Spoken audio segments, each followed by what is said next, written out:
Baik, pemirsa ICIS Podcast kali ini untuk yang kesekian kalinya kita hadir dan kali ini we have special guest ya. Tamu kita kali ini adalah sangat spesial yaitu Profesor Yono Naka dari Keio University Jepang. Dan pemirsa podcast kali ini saya tetap menggunakan bahasa Indonesia walaupun tamu saya dari Jepang. Nah, nanti beliau akan menyampaikan dalam bahasa Indonesia dan beliau fasih juga bahasa Indonesia gitu ya. Oke, Profesor, selamat datang di ICIS Podcast kali ini. Terima kasih. Selamat datang kembali di Indonesia di acara ICIS di Bali. Ya. Oke. Baik, Prof. Saya mohon izin bertanya dalam bahasa Indonesia. Boleh. Publik Indonesia khususnya para pengkaji studi keislaman dan keindonesiaan banyak mengenal Prof. Prof banyak melakukan riset di bidang hijab atau jilbab ya. Mungkin cerita sedikit dong tentang jilbab di mata Prof selaku peneliti dari luar negeri ya, dari luar Indonesia. Monggo, Prof. Ya, terima kasih banyak atas kesempatannya. Ya. Saya dari Keio University, nama saya Yono Naka dan meneliti tentang mengenai awalnya jadi gerakan jilbab pada zaman Orde Baru. Oh, awalnya ceritanya jadi dari pengalaman saya sendiri. Saya pertama kali datang ke Indonesia itu waktu saya masih SMA. Saya jadi pertukaran pelajar dikirim dari Jepang ke Makassar 1 tahun. Makassar ya? Ya, waktu itu masih zaman Orde Baru.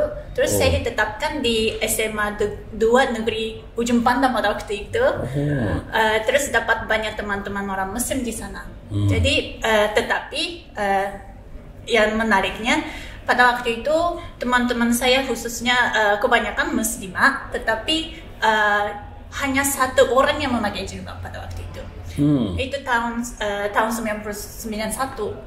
Jadi, ya, jadi seperti apa yang dikatakan Pak Mujib yang tadi, itu baru peraturan pemerintah Indonesia baru menerapkan atau membolehkan siswa-siswa yang bisa memakai jilbab tidak dalam sekolah gitu. Terus saya melihat perubahan setelah itu, sebelum dan setelah reformasi, semakin kesini makin lama makin banyak perempuan khususnya anak muda yang mulai memakai jilbab. Padahal masyarakatnya jadi demokrasi dan juga ekonominya berkembang. Tetapi tetap masyarakat Muslim di Indonesia ingin memakai jilbab. Jadi itu sangat tertarik, sangat menarik bagi saya karena dalam teori sosiologi yang saya pelajari itu ketika negaranya maju atau masyarakatnya jadi berkembang, agamanya berkurang. Itu dalam teori sosiologi yang saya dulu pelajari. Tetapi apa yang terjadi di Indonesia itu sebaliknya.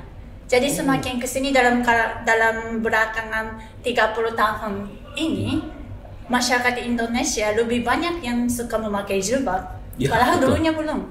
Betul. Jadi itu sangat menarik bagi saya. Jadi dari situ saya memutuskan mengambil kajian di situ. Iya. Itu ceritanya. Apalagi kalau kita lihat tahun 70-an ya, termasuk orang tua saya dan orang tua kita kebanyakan itu masih menggunakan you can see ibu-ibu. Tapi sekarang kalau kita lihat hampir di sekolah atau perguruan tinggi umum bahkan sudah mayoritas pakai jilbab. Betul. Bahkan kita mencari yang tidak pakai jilbab sekarang susah, ya kan, bisa dihitung pakai angka gitu ya.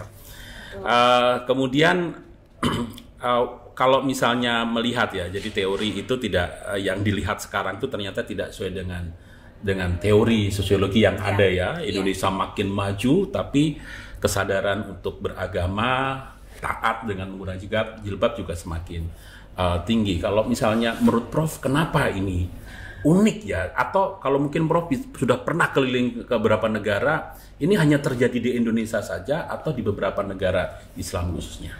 Kalau menurut saya gerakan hijab itu bisa terlihat di Timur Tengah juga mulai dari tahun 70-an.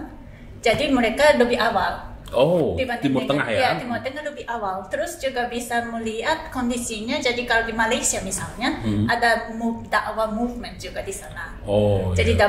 zaman 70-an, 80-an ke atas itu. Jadi itu ada sinergi atau sebutan nyambung dengan kondisi-kondisi yang ada di luar negeri. Jadi Indonesia bukan satu-satunya. Oh, Tetapi iya. kondisinya berbeda dan juga harus tahu bagaimana backgroundnya yang ada di Indonesia untuk memahami kondisinya di Indonesia. Gitu. Terus saya lihat bukan hanya kesadaran agama, tetapi juga ini kaitan ada. Jadi khususnya belakangan 20 tahun ini mungkin ada juga kaitan dengan perkembangannya ekonomi mungkin ya. Terus ini jadi menjadi sebagai sebuah industri gitu kan. Ini sekarang jadi muslim fashion muslim. Betul. Gitu. Itu Fashion, salah satu industri yang berkembang sekali di sini. Sekarang jilbab juga sudah mulai bervariasi. Iya. Bahkan mukena juga sekarang sudah mulai bervariasi. Terus juga ada cadar-cadarnya. Iya. Terus hijab-hijabnya juga beragam. Betul. Terkait dengan apa yang Prof sampaikan pada sesi kali ini ya tentang Islam di Jepang, ini kan kita juga ingin tahu nih bagaimana perkembangan Islam di Jepang yang tadi barusan disampaikan di sesi tadi ya, keynote. Monggo Prof. Ya, mengenai muslim di Jepang, ini masih harus saya katakan komunitas muslim di Jepang itu sangat minority di dalam kalangan masyarakat Jepang. Tetapi jumlah muslim yang tinggal di sana itu meningkat terus. Khususnya di kalangan Indonesia muslim yang tinggal di sini itu kelompok yang terbesar di Jepang dibanding dengan dari Malaysia, dari Bangladesh dan Iran. Jadi sangat menonjol kegiatannya. Menonjol ya. Kalau ini Prof, saya banyak baca artikel dan tulisan itu. Sekarang di Jepang juga sudah mulai banyak dibangun musola, masjid gitu ya. Karena pariwisata ya, wisatawan kayak gitu. Itu bagaimana pemerintah Jepang melihat itu? Sekarang masjid juga sudah banyak ini ya, apalagi kemarin dalam rangka perhelatan olahraga itu kan dibangun masjid yang menyiapkan ya, termasuk restoran halal. Iya, betul. Bagaimana Prof? Iya, jadi presentasi tadi saya tidak memasukkan kondisi pariwisata di Jepang ya. Tapi ini salah satu salah satu fenomena yang sangat menonjol di Jepang sekarang. Mungkin karena 2 tahun belakangan ini karena pandemi ya. Kita agak menurun. Tetapi sebelumnya dan setelah pandemi mungkin mulai bangkit lagi. Jadi pariwisata dari luar negeri termasuk juga kebanyakan muslim dari Indonesia, dari Malaysia, Turki dan sebagainya. Dan Timur Tengah juga. Dari Timur Tengah juga banyak. Jadi pemerintah Jepang sudah mulai menyadari bahwa bagaimana supaya bisa melayani pariwisata dari Timur Tengah atau dari Asia Tenggara khususnya untuk kalangan muslim dengan baik. Jadi misalnya makanan, tempat sholat dan sebagainya.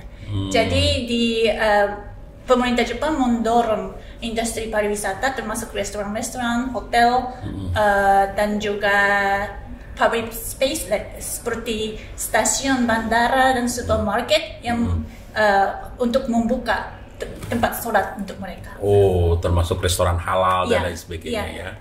Oke, terima kasih Prof. Yononaka dan pemirsa. Satu highlight yang bisa kita ambil. Ayo kita rame-rame ke Jepang nih.